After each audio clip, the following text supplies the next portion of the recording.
$1,000. Second place, $12,000. Third place, $8,000. Fourth has $5,000 purse. And fifth place finisher will take home $3,500. And the cars are being pushed away from the starting line here in front of us at the main grandstand. And let us now examine the starting lineup for the Super Nationals.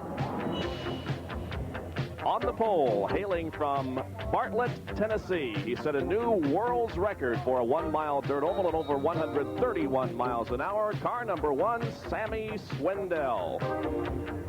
On the outside of row number 1 from Sioux Falls, South Dakota, driving car number 18, they call him the Wolf, Doug Wolfgang. Starting inside of row number 2 from Memphis, Tennessee, driving car number 29W, this is Bobby Davis Jr. And outside of row number 2 in car 5W from Mechanicsburg, Pennsylvania, Randy Wolf. And in row number 3, car number 77K, driven by Keith Kaufman. Outside of row number 3, car number 11, driven by Steve Kinzer. In the fourth row, Rocky Hodges and Scott Richhart. Row number 5, Dave Blaney and Kenny Jacobs. In the sixth row, Jeff Swindell and Jack Howdenshield. Row number 7, Bobby Allen and Danny Smith.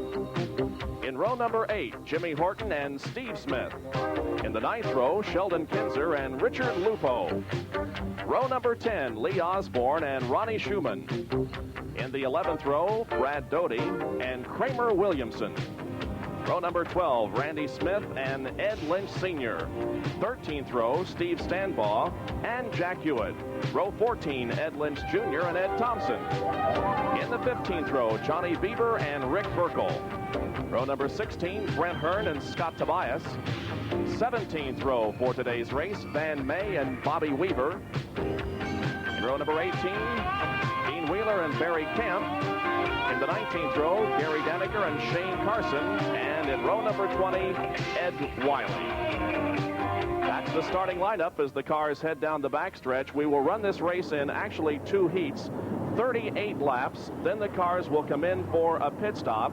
They will line up the way they finished and then run the last 25 laps. Looks like all of the cars have been pushed away, but it'll be one more lap before they get the green. And while we're not quite ready to go yet, we'll take this break and be back for the start in Syracuse, New York. Lined up 4 abreast down the back straightaway, and you can see how narrow the track is because the cars are virtually taking up the entire space back there in the backstretch. They'll be moving to 2 abreast for the start of the race. I miscalled this track a few minutes ago. I said it was a monster mile. That, of course, is in Dover, Delaware. They call this track, Larry, the Moody Mile. Well, it's dirt, okay? And a lot of strange things can happen to a dirt racetrack. Between the time when you haul in here, and this particular week, it's usually Wednesday afternoon or Thursday morning, and the time you finally go racing, dirt tracks change. And the one here at Syracuse, maybe it changes a little less than some of the other short tracks, but whenever you go dirt track racing, you always expect that type of thing to go on. The other thing about this racetrack, on a mile track, when there are so many cars that enter, as again we watch this ceremonial 4 abreast parade lap being conducted by the World of Outlaws, there are so many people who have entered here, so many top names, it's difficult just to get into the field.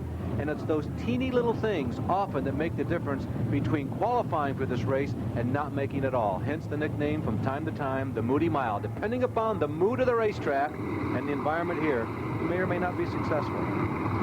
Once again, moving down the backstretch as the cars have moved into their normal 2 abreast formation. The pace cars are pulling off of the track on the backstretch. And about a half a lap, we should get the green flag, and we'll be racing for 38 laps. Now, during the first 38-lap race, the yellow laps will count. However, during the second portion of the race this afternoon, the final 25, all of those laps must be run under green, so the yellow laps will not count.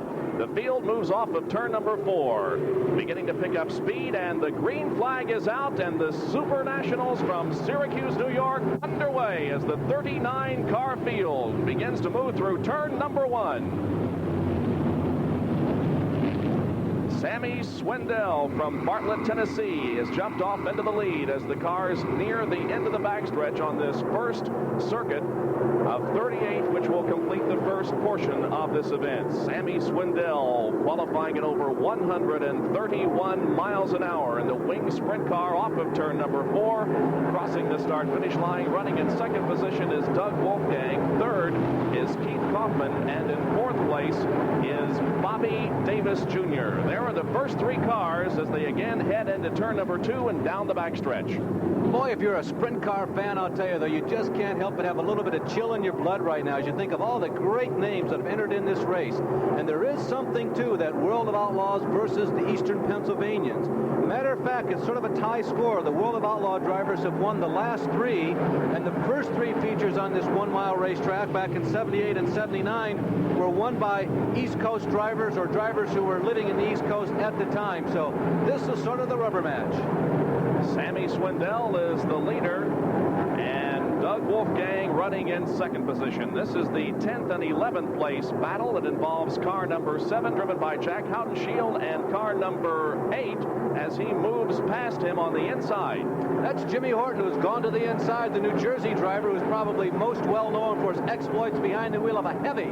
It's a modified, or some say they are sprint cars with just a lot of extra weight on it, but Horton has had a good season in the sprint cars.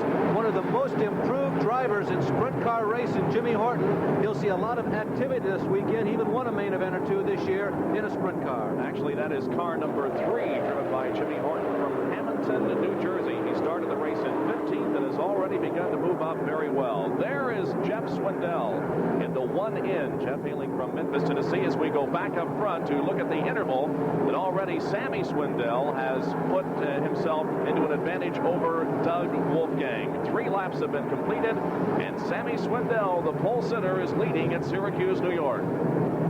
Swindell told us before the race today that he planned on leading, if at all possible, and even if he was challenged, he'd continue to try and hold on to the lead. And a race involving car number 1A, driven by Bobby Allen from Hanover, Pennsylvania, as the cars come off of turn number 4. And the other car involved in this is the number 5M, driven by Scott Richard from Lincoln, Illinois. Richard was a surprise top 10 qualifier here, a graduate from the midget ranks.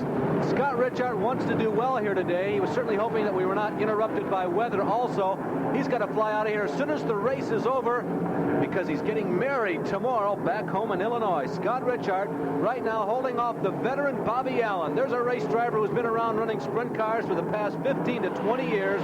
One of the most successful in the history of the sport, Bobby Allen. So now Bobby Allen begins to move I think away he's lost from a Richard. tire, Bob. It looked like the left rear tire may have gone down. You know, they run very low air pressure on these race cars. As we go back up front to look at the leader, and we've also had a spin. And a car up against the retaining wall. I believe that is out in turn number 2, so that brings out the caution flag. And we are not sure which car has spun out there in the backstretch. Bobby Davis Jr., car number 29, we are told, has spun and looks like made possibly light contact with the wall. Make that heavy contact. Bobby Davis Jr., who was really one of the big hopes, and it looks like he has been stunned by this accident. You can see damage to the tail of the race car. He hit the fence so hard that even the upright airfoil on the left-hand side has been curled over. Apparently the car tipped a little bit when he hit the fence. Davis was one of the big hopes for the East Coast drivers. He won a race of champions held at this racetrack yesterday, and it looked like he might have been the only one able to compete, at least head-to-head, against Swindell and Steve Kinser.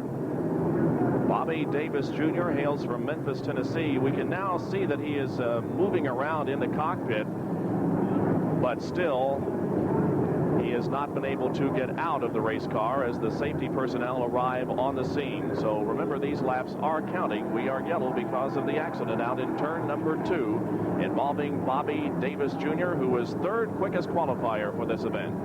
Davis had won 25 features this year in 1983, one of the most successful in the country. Sammy Swindell is leading this race, and we have completed 8 laps as the pace car leads the field slowly down the backstretch. We'll be back for resumption of the race, the Syracuse Super Nationals. under yellow. However, the pace car has pulled off of the racetrack, and we expect to go green this time around. Sammy Swindell is the leader. Doug Wolfgang second. Keith Kaufman is third. And Jeff Swindell is running in fourth position. There is Doug Wolfgang, car number 18. The wreckage of the number 29 car, driven by Bobby Davis Jr., has been cleared from the racetrack. Bobby was walking around, so we assume that he is not seriously injured. We go back to racing with 10, make that 11 laps completed. Rocky Hodges, one of the few drivers from the central part of this country, runs in fifth. Randy Wolfhold's on the sixth, and Steve Kinzer, in case you're wondering, yeah, he's in the race. He's running in seventh position. We've got a tire rolling down the front stretch. A car on the restart lost a tire as the green flag dropped. And that car is up against the wall just toward the fourth turn side of the starting line, and so we will go back under yellow here. There is the car that lost the wheel. That is driven by Scott Tobias, and the car number is 461. Tobias, of course, the son of the late Dick Toby Tobias, who also has a brother, Ron, who's active as a sprint car driver. So we go back under yellow here as Sammy Swindell, every time the green flag drops, moves out to an advantage over Doug Wolfgang, but we've had yellow situations here the last couple of laps. Well, Doug Wolfgang, who is running in second position, has been a race driver for many years. Larry Newber had a chance to talk to him about his occupation. Can you describe what a sprint car driver is? He's a hippie and a gypsy and a father and a dad and he's a son for me. I don't know what it is for the rest of the guys. I don't mean a hippie as a dope smoker or he's a free spirit. He comes and goes to the races. An outlaw racer comes and goes where he pleases most of the time, and that's the way it is. But I will say one thing. A lot of people think it's a life of Riley, and it is not, because when the average person goes home on Sunday night after the races and goes to work for 8 hours a day, they think we sleep till noon on Monday and play racquetball in the afternoon and drink beer Monday night and go out with our best girlfriend on Tuesday, and that's not the way it is. These guys here run 100 times a year, and they're up at 6:30 or 7 o'clock Monday morning, and they work their job not 8 hours a day, but probably 15 or 16 hours a day, 4 or 5 days a week if they don't race. And if they race, they still work 16 hours a day, but it turns into a 2 or 3 day deal. They still work the ultimate 40, 50 hour week work week, but it turns into 2 days of work and 4 or 5 days of racing. So for the average person, they wouldn't like it. That's why there's only a few outlaw racers, sprint car racers. Well, it looked like the Doug got a good jump there at the start, but you can see how Sammy Swindell has once again pulled out into the lead, now with about a 2 or 3 car length advantage, make that 5 or 6 car length advantage as the cars head into turn number 4 once again. Sammy Swindell leading Doug Wolfgang. Running in third position is Keith Kaufman, and in fourth is Jeff Swindell. Fifth place belongs to Rocky Hodges in car number 47. Look at the sprint cars close the next time that we get a shot showing the right or outside, as we're looking now at Sammy Swindell, currently ranked third in the 1983 World of Outlaw driver points.